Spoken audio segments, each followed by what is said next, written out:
Assalomu alaykum aziz yurtdoshlar. Bugun men siz bilan juda muhim, hatto ko'pchilik oilalarning kundalik hayotiga bevosita ta'sir qiladigan mavzuni gaplashaman. Pensiya jamg'armasi ayrim to'lovlarni to'xtatmoqda yoki vaqtincha ushlab turmoqda. Eng xavotirlisi shundaki, odamlar ko'pincha nima uchun pul kelmay qolganini bilmaydi. Idoraga borganda esa tekshiruv ketmoqda. Hujjat yetishmayapti, ma'lumotlar mos kelmadi degan javoblarni eshitadi. Bugungi video aynan shu savollarga javob beradi. Nega to'lov to'xtaydi? Kimlar xavotir olishi kerak? Kimlar xavotir olmasa ham bo'ladi? Va eng muhimi, siz bunday vaziyatda nima qilishingiz kerak? Bu ma'lumot har bir oilaga tegishli. Chunki bugun pensiya olayotgan inson sizning ota-onangiz bo'lishi mumkin. Nogironlik nafaqasi olayotgan yaqin qarindoshingiz bo'lishi mumkin. Boquvchisini yo'qotgan oila bo'lishi mumkin. Shuning uchun hoziroq kanalga obuna bo'ling, videoga like bosing va oxirigacha ko'ring. Men bugun sizga oddiy tilda, lekin ekspert sifatida eng muhim 6 ta sababni tushuntirib beraman. Oldin qanday edi? Ko'p yillar davomida pensiya va nafaqa to'lovlari ko'proq qog'oz hujjatlar, mahalla, tuman bo'limi, bank yoki pochta orqali yuritilardi. Biror odam pensiyaga chiqqan bo'lsa, hujjat topshirardi. Ish staji hisoblanardi. Pensiya tayinlanadi va keyin har oy pul kelardi. Agar biror xato bo'lsa ham, ko'pincha odamlar uni kech bilardi. Tizimlar bir-biri bilan hozirgidek tez bog'lanmagan edi. Endi nima o'zgardi? Hozir juda ko'p ma'lumot elektron bazalar orqali tekshirilmoqda. Pensiya jamg'armasi, soliq idoralari, bandlik organlari, FADEO, banklar, migratsiya, tibbiy mehnat ekspertiza komissiyalari, mahalla va boshqa tashkilotlar ma'lumotlari bir-biriga ulanmoqda. Bu yaxshi tomoni bilan korrupsiyani kamaytiradi, noto'g'ri to'lovlarni aniqlaydi, ortiqcha qog'ozbozlikni qisqartiradi.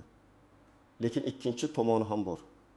Agar bitta bazada xato bo'lsa, ism, familiya noto'g'ri yozilgan bo'lsa, pasport ma'lumoti yangilanmagan bo'lsa yoki staji siz haqingizdagi ma'lumot boshqa idorada boshqacha turgan bo'lsa, to'lov vaqtincha to'xtab qolishi mumkin. Men bu yerda odamlarni qo'rqitmoqchi emasman. Maqsadim shuki, siz vaziyatni tushuning. Pensiya yoki nafaqa to'xtashi har doim ham sizdan pul olib qo'yildi degani emas. Ba'zan bu vaqtinchalik tekshiruv bo'ladi.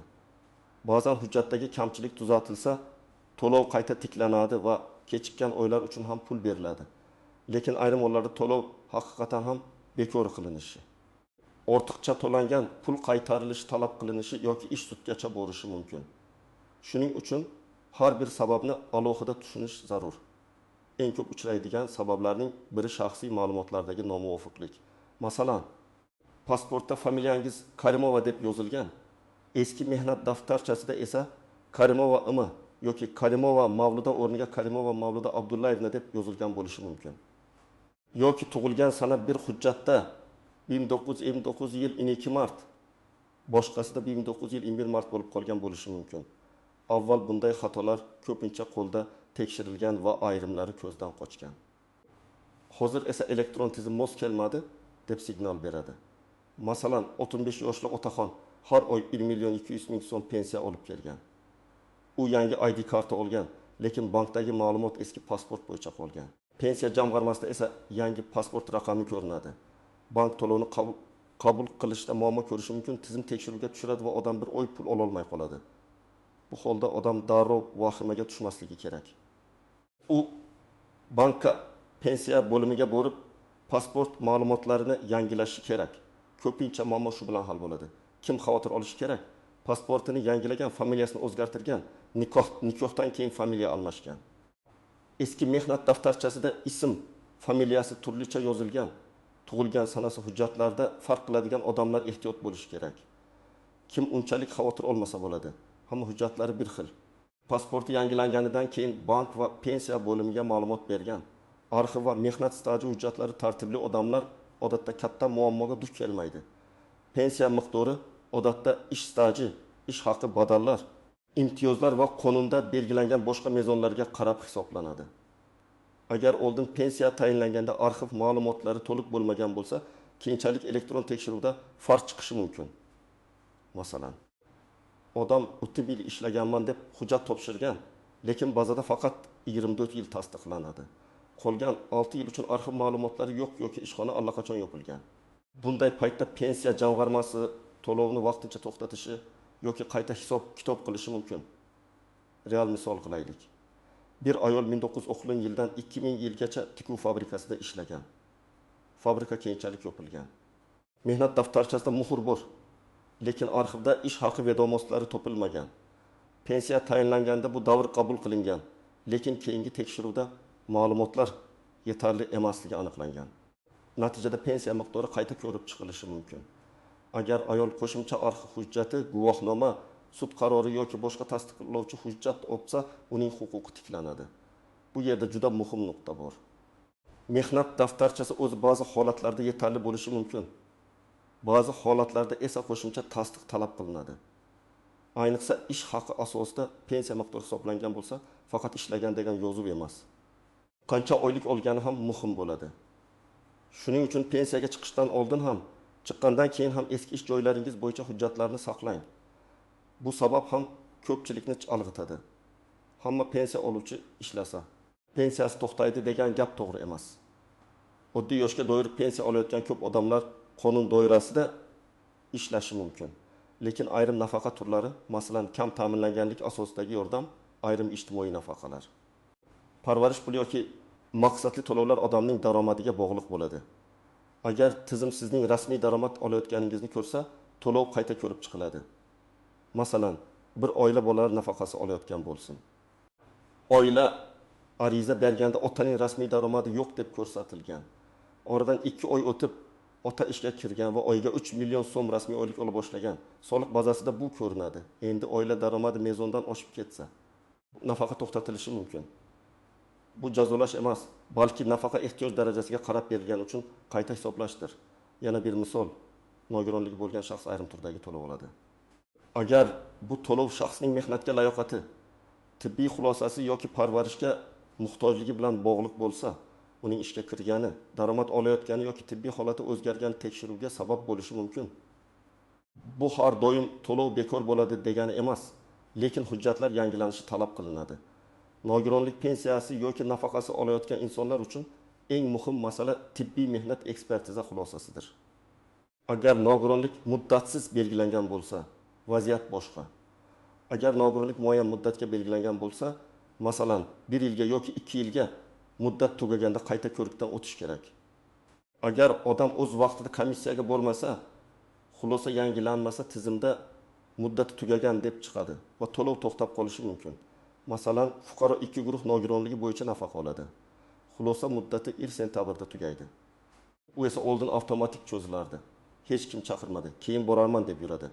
Oktabr oyida pul tushmaydi. Sababi oddiy, tizimda yangi xulosa yo'q.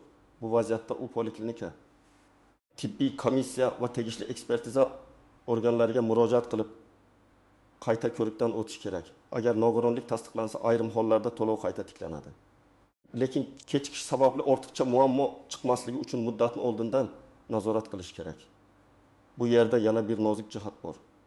Nogironlik guruhi o'zgarishi mumkin. Masalan, 2 guruhdan 3 guruhga o'tgan bo'lsa, to'lov miqdori ham o'zgarishi ehtimoli bor. Yoki shifokorlar holat yaxshilangan deb xulosa qilsa, ayrim to'lovlar tugashi mumkin. Shuning uchun odamlar nega oldin olardim, endi kamaydi deb hayron bo'ladi. Javob ko'pincha tibbiy xulosadagi o'zgarishda bo'ladi. 5-sabab fuqaroning chet elda uzoq muddat bo'lishi yoki yashash holati aniqlanishi.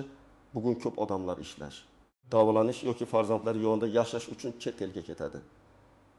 Pensiya oluvchilar orasida ham chet elda uzoq qoladiganlar bor. Bu masalada qoidalar to'lov turiga, yashash maqomiga, ro'yxatdan o'tish holatiga va davlatlar o'rtasidagi kelishuvlarga bog'liq bo'lishi mumkin. Ba'zi hollarda pensiya to'lanishda davom etadi. Ba'zi hollarda hujjat tasdiqlash talab qilinadi. Ba'zi ijtimoiy nafaqalar esa fuqaro doimiy yashash joyida bo'lmagani uchun to'xtatilishi mumkin. Misol uchun, onaxon Rossiyadagi farzandinikiga tekis oyga ketdi. Pensiya kartasiga pul tushib turdi, lekin keyin bank operatsiyasi, yashash joyi yoki boshqa ma'lumotlar bo'yicha tekshiruv boshlandi. Pensiya jamg'armasi fuqaroning tirikligi, yashash joyi, vakil orqali pul yechish qonuniyligi kabi holatlarni aniqlashi mumkin. Agar ishonchnoma muddati tugagan bo'lsa yoki fuqaro o'zi kelib tasdiqlamagan bo'lsa, to'lov vaqtincha to'xtashi mumkin. Bundan tashqari, ba'zi oilaviy yoki ijtimoiy nafaqalar hududiy tamoyilga bog'liq. Ya'ni nafaqa oluvchi oila real ravishda shu mahallada yashashi, daromadi va oilaviy holati shu joyda tekshirilishi kerak. Agar oila ko'chib ketgan, lekin eski manzilda nafaqa olayotgan bo'lsa, to'lov to'xtatilishi yoki qayta rasmiylashtirish talab qilinishi mumkin.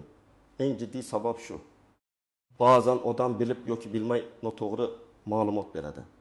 Masalan, oilada daromad borligini yashiradi. Vafot etgan odam nomiga pul yetishda davom etadi. Nogironlik hujjatdagi o'zgarishni bildirmaydi. Bola boshqa joyda yashayotgan bo'lsa ham nafaqa oladi. Bir xil to'lovni ikki manbadan olishga urinadi. Elektron tizimlar kuchaygani sari bunday holatlar ko'proq aniqlanadi. Real vaziyatni tasavvur qiling. Boboga pensiya har oy kartaga tushib turgan. Bobo vafot etgan, lekin oila bu haqida o'z vaqtida xabar bermagan va karta orqali yana 2 oy pul yechilgan. Keyin FSHDT va ma'lumot pensiya tizimiga keladi. Natijada o'rtacha to'langan pul aniqlanadi. Bu pulni qaytarish talab qilinishi mumkin. Agar qasddan yashish bo'lsa, masala yanada og'irlashadi. Yana bir misol. O'quvchisini yo'qotgan nafaqasini olayotgan, farzand o'qishni tugatgan, lekin bu haqida ma'lumot yangilanmagan. Agar nafaqa faqat kunduzgi o'qish davomida berilishi kerak bo'lsa, o'qish tugagandan keyingi to'lov ortiqcha deb topilishi mumkin. Shuning uchun har qanday o'zgarish, o'qishni tugatish, ishga kirish, nikoh yashash joyi o'zgarishi, daromad paydo bo'lishi, tibbiy xulosa o'zgarishi pensiya yoki nafaqa masalasiga ta'sir qilishi mumkin. Endi men sizga eng ko'p xato qilinadigan nozik jihatlarni aytaman. Birinchi nozik jihat, to'lov to'xtashi bilan huquq yo'qolishi bir xil narsa emas. Ba'zan to'lov faqat hujjat tekshirilguncha ushlab turiladi. Masalan, pasport ma'lumoti yangilansa, tibbiy xulosa kiritilsa yoki arxiv hujjati topilsa, to'lov qayta tiklanadi. Shuning uchun birinchi vazifa vahima emas. Sababni yozma ravishda aniqlash. Ikkinchi nozik jihat, og'zaki javob bilan cheklanib qolmang. Ko'pchilik tuman bo'limiga boradi, navbatda turadi. Xodim ertaga keling, bazadan chiqmayapti. Kutib turing deydi. Odam esa uyiga qaytadi. Men maslahat beraman, imkon qadar yozma ariza bering. Arizada menga to'lov nima sababdan to'xtatilganini, qaysi hujjat talab qilinishini va masalani hal qilish tartibini yozma ravishda tushuntirib berishingizni so'rayman deb yozing. Yozma javob bo'lsa, keyingi qadamni aniq bilasiz. Uchinchi nozik jihat. Bankdagi muammo bilan pensiya jamg'armasidagi muammoni adashtirmang. Ba'zan pul jamg'arma tomonidan o'tkazilgan bo'ladi, lekin bank kartasi bloklangan, muddati tugagan. Hisob raqam yopilgan yoki karta egasi ma'lumoti yangilanmagan bo'ladi. Odam esa pensiyamni to'xtatishdi deb o'ylaydi. Shuning uchun avval bankdan hisob holatini tekshiring. Keyin pensiya bo'limidan to'lov topshirig'i chiqqan-chiqmaganini so'rang. 4-chi nozik jihat, vakil orqali pul olishda ishonchnoma juda muhim. Agar pensiya oluvchi keksaygan, yura olmaydigan yoki chet elda bo'lsa, qarindoshi uning nomidan pul olishi mumkin. Lekin ishonchnoma qonuniy, muddati amal qilayotgan va bank talablari bo'yicha to'g'ri rasmiylashtirilgan bo'lishi kerak. Ishonchnoma muddati tugagan bo'lsa, bank pul bermaydi yoki to'lovda muammo chiqadi. Bu ham ko'pincha pensiya to'xtagandek ko'rinadi. 5-chi nozik jihat, ko'chib o'tgan odam o'z ma'lumotlarini yangilashi shart. Masalan, fuqaro Samarqanddan Toshkentga ko'chdi, lekin pensiya ishlari eski manzilda qolgan. Ba'zi to'lovlarda bu muammo bo'lmasligi mumkin, lekin ijtimoiy nafaqalar, mahalla orqali tekshiriladigan yordamlar, daromad va yashash sharoiti baholanadigan to'lovlarda manzil juda muhim. Agar mahalla komissiyasi sizni eski manzilda topmasa, yashamaydi degan ma'lumot berilishi mumkin va to'lov to'xtaydi. 6-chi nozik jihat, hammaniki to'xtayapti degan vahimali gaplarga ishonmang. Har bir holat alohida. Bir odamning pensiyasi arxiv sabab to'xtagan bo'lishi mumkin. Ikkinchisiniki bank kartasi sabab, uchinchisiniki tibbiy xulosa sabab, to'rtinchisiniki esa daromad mezoni sabab. Shuning uchun umumiy gaplardan ko'ra o'zingizning ish raqamingiz, hujjatingiz va to'lov turini tekshirtiring. Kimlar ko'proq ehtiyot bo'lish kerak? Birinchidan, nogironlik nafaqasi yoki pensiyasi olayotgan. Xulosasi muddatli bo'lganlar. Ikkinchidan, ijtimoiy nafaqa olayotgan va oilasida daromad o'zgarganlar. Uchinchidan, pasport yoki familiyasini almashtirganlar. To'rtinchidan, eski ish staji arxiga bog'liq bo'lgan pensionerlar. Beshinchidan, uzoq muddat chet elda bo'lganlar. Oltinchidan, vakil orqali pul olayotganlar. Kimlar kamroq xavotir olishi mumkin? Hujjatlari to'liq, pasportda ma'lumotlari yangilangan, pensiya turi yoshga doir oddiy pensiya bo'lgan. Bank kartasi faol, yashash manzili aniq, ortiqcha yoki yashirilgan ma'lumot yo'q odamlar odatda faqat texnik kechikishlarga duch kelishi mumkin. Lekin baribir har bir pensioner yiliga kamida bir marta hujjatlarini tekshirtirib qo'ysa zarar qilmaydi. Endi eng muhim qism, agar to'lov kelmay qolsa nima qilish kerak? Men sizga aniq qadamlarni aytaman. Birinchi qadam, pul haqiqatan ham tushmaganini tekshiring. Bank ilovasi, SMS xabar, bankomat yoki bank bo'limi orqali hisobingizni ko'ring. Ba'zan pul tushgan, lekin SMS kelmagan bo'ladi. Ba'zan karta muddati tugagan bo'ladi. Ba'zan bank texnik kechikish qiladi. Shuning uchun avval bank tomonini aniqlang. Ikkinchi qadam, pensiya jamg'armasi bo'limiga murojaat qiling.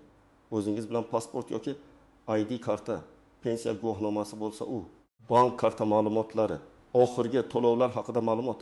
Agar vakil bo'lsa ishonchnoma olib boring. Xodimdan aniq so'rang, to'lov to'xtatilganmi yoki faqat kechikyaptimi? Agar to'xtatilgan bo'lsa, qaysi qaror yoki asos bilan to'xtatilgan? Uchinchi qadam, yozma ariza bering. Arizada quyidagicha mazmunda yozishingiz mumkin. Men falonchi pensiya yoki nafaqa to'lovim falon oydan buyon kelmayotgani sababli murojaat qilmoqdaman. To'lovning to'xtatilishi yoki kechikish sababini, qaysi hujjatlar talab qilinishini va to'lovni tiklash tartibini yozma ravishda ma'lum qilishingizni so'rayman. Arizani 2 nusxada tayyorlang. Bir nusxasi idorada qoladi, ikkinchisiga qabul qilingan sana va raqam qo'ydiring. 4-qadam, kerakli hujjatlarni yig'ing. Agar sabab pasport bo'lsa, yangi ID karta va eski pasport ma'lumotlari kerak bo'lishi mumkin. Agar sabab ish staji bo'lsa, mehnat daftarchasi, arxiv ma'lumotnomasi. Ish haqi haqida ma'lumotnoma, eski korxona vorisi haqidagi hujjat, kasaba uyushmasi yoki boshqa tasdiqlar kerak bo'lishi mumkin. Agar sabab tibbiy xulosa bo'lsa, poliklinika yo'llanmasi, tibbiy kartalar, ekspertiza xulosasi. Davolanish hujjatlari kerak bo'ladi. Agar sabab daromad bo'lsa, ish joyidan ma'lumotnoma, soliq ma'lumoti, oilaviy tarkib va mahalla dalolatnomasi talab qilinishi mumkin. 5-qadam, muddatlarni kuzating. Hujjat topshirdim. Endi o'zi hal bo'ladi deb o'tirmang. Qachon topshirdingiz? Kim qabul qildi? Qaysi raqam bilan ro'yxatga olindi? Qachon javob berilishi kerak? Hammasini yozib boring. Telefon orqali gaplashsangiz ham sana va xodim ismini qayd qiling.